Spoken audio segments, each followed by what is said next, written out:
მოусმინე ამას. წყვილმა, რომელიც სუროგატის დახმარებით ცდილობდა ბავშვის ყოლას, რადგან თავად ვერ ახერხებდნენ, 5 თვის შემდეგ აღმოაჩინა, რომ მათ შვილს ჯანმრთელობის პრობლემა ჰქონდა.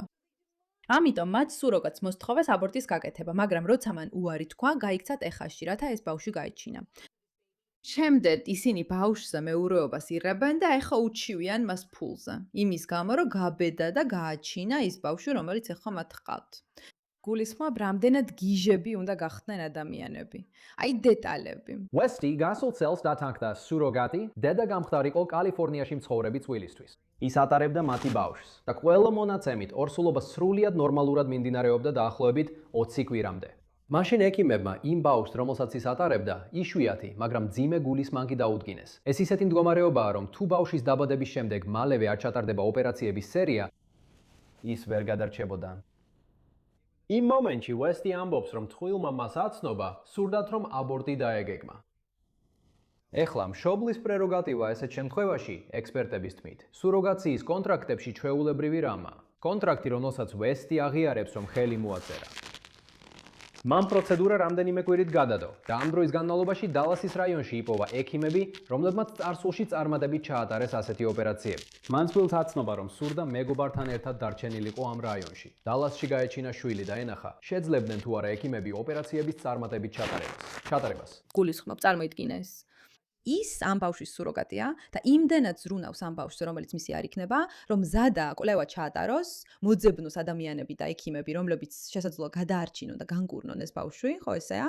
ამშვენიერი საქციელია. ამ შემთხვევაში ეს გამოიწვია სასამართლო დავების სერია იმის შესახებ, ვისი სურვილები და ვისი უფლებები უნდა იყოს პრიორიტეტული ამ შემთხვევაში. ალასკასა და კალიფორნიაში სასამართლოები განიხილავდნენ ამ საქმეს. ამავდროულად Westy ტეხასში იყო და 4 შაბათს მან ვაჟი გააჩინა. მისმა ადვოკატმა თქვა, რომ მას ამის უფლება არ ჰქონდა. საერთოდ არ ჰქონია ბავშვის ნახვის უფლება. და კალიფორნიაში მშობლები კვლავ ცდილობენ თავიანთი უფლებების დაცვას. მაგრამ ამ კვირაში ტეხასის შტატიც ჩაერთო ამ საქმეში.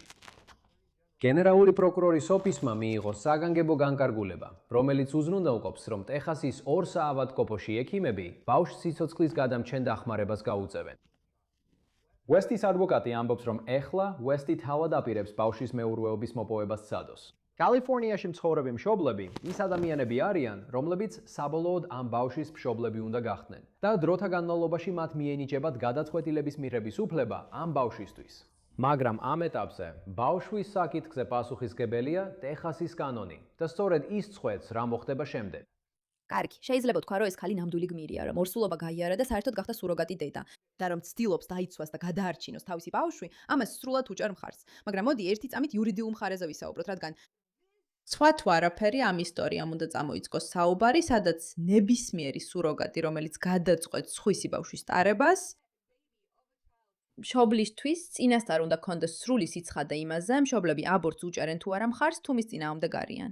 და ეს საკითხი უნდა იყოს დეტალურად განხილული, როგორც აუცილებელი პირობა ბავშვის ყოლის წინ. ნახეთ, საერთოდ არ არის გასაკვირი, რომ მე არ უჭერ მხარს გვიან ეტაპზე აბორტებს. ვფიქრობ, ეს სრულიად ბოროტებაა და არასწორია. მაგრამ თუ აპირებ, რომ შენი ბავშვი სხვა მუცლით ატაროს, მინიმუმ რაც უნდა გააკეთო არის ის, რომ დარწმუნდე ეს ადამიანი შენსავით ფიქრობს აბორტის საკითხზე. ხო ასეა.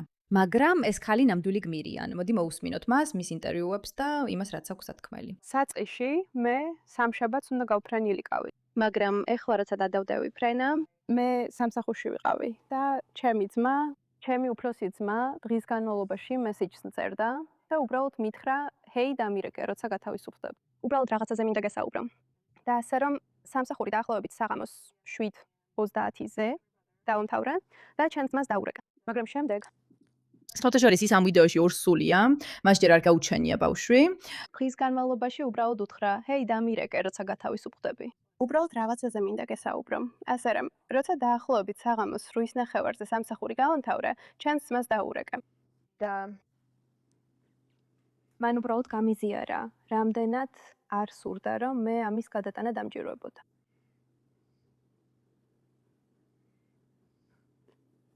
ამ პროცედურის გავლა. და მან იცოდა, როგორ ვგრძნობდი თავს ამასთან დაკავშირებით და რამდენად მეშინოდა.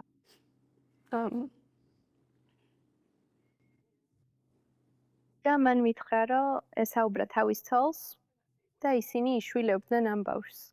თუ ეს ჩემთვის გამოსავალი იქნებოდა. და მან უბრალოდ ის ამბობს, რა შეუძლიათ საქართველოს. შენ ხომ ჩვენ ყავართ, შენი ოჯახი ყავს.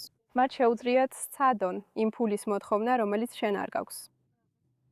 ჩვენ შენს გვერდით ვართ, შენზე იზრუნებენ. მან უბრალოდ მაგრძნობინა, რამდენად უყვარდი.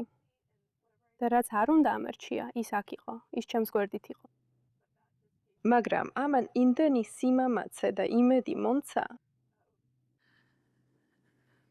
კარგი. გულისხმობ. საოცარია ისიც, რომ ზუსტად ვიცი თუ ამ ქალმა GoFundMe შექმნა ამ საქმის დასახმარებლად, მილიონობით ადამიანი ფულს შესასწირავდა. რადგან ყველას ძალიან კარგად ესმის, რომ ეს სწორია. კიდევ ერთხელ დავიუწყოთ კონტრაქტები ერთი ტამით და იურიდიულ მხარეს მოგვიანებით განვიხილავთ, როცა სასამართლო გადაწყვეტს, გავიგებთ რა მოხდება.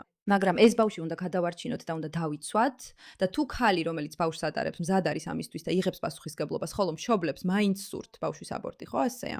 გულისხმობ. სიმართლე ისაა, რომ ისინი ამ ბავშვის გენეტიკური მშობლები არიან. ასე რომ ეს მათთვის დიდი პასუხისგებლობაა.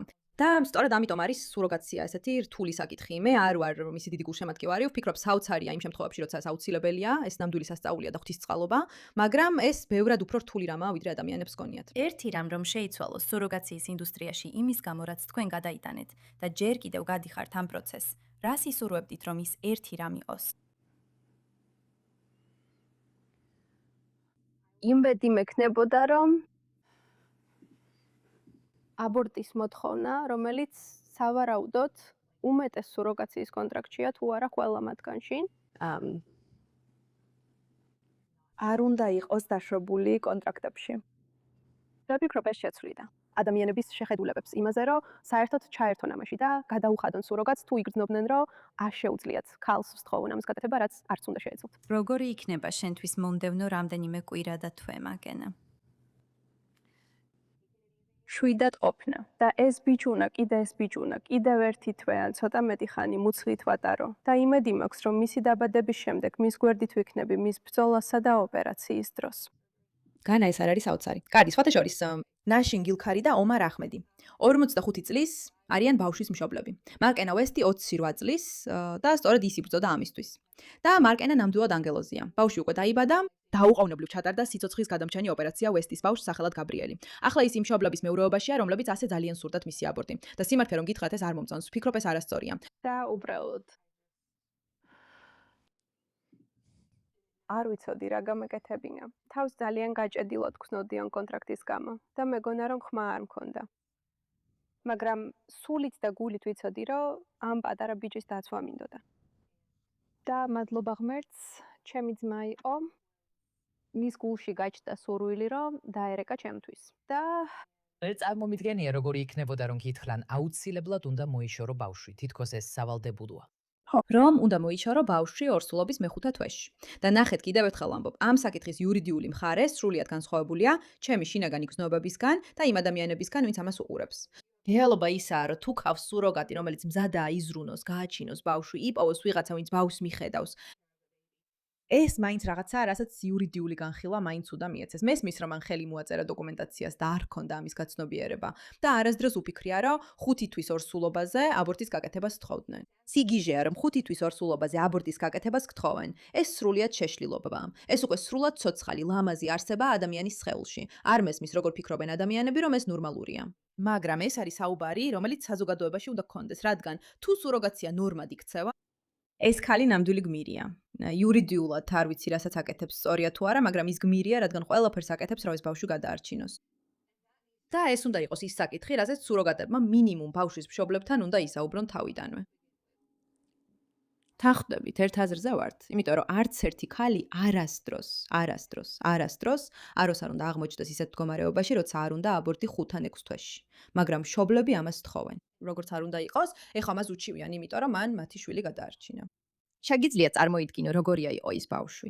პატარა გაბრიელი გაიზრდება იმის ცოდნით, რომ მისმა მშობლებმა, რომლებსაც ახლა ყავთ, მისი სიკვდილი სურდათ და უჩივლეს ქალს, რომელმაც მისი სიცოცხლე გადაარჩინა. ანუ მადლობა, რომ ყურადღება მიაქციათ ამ საკითხს.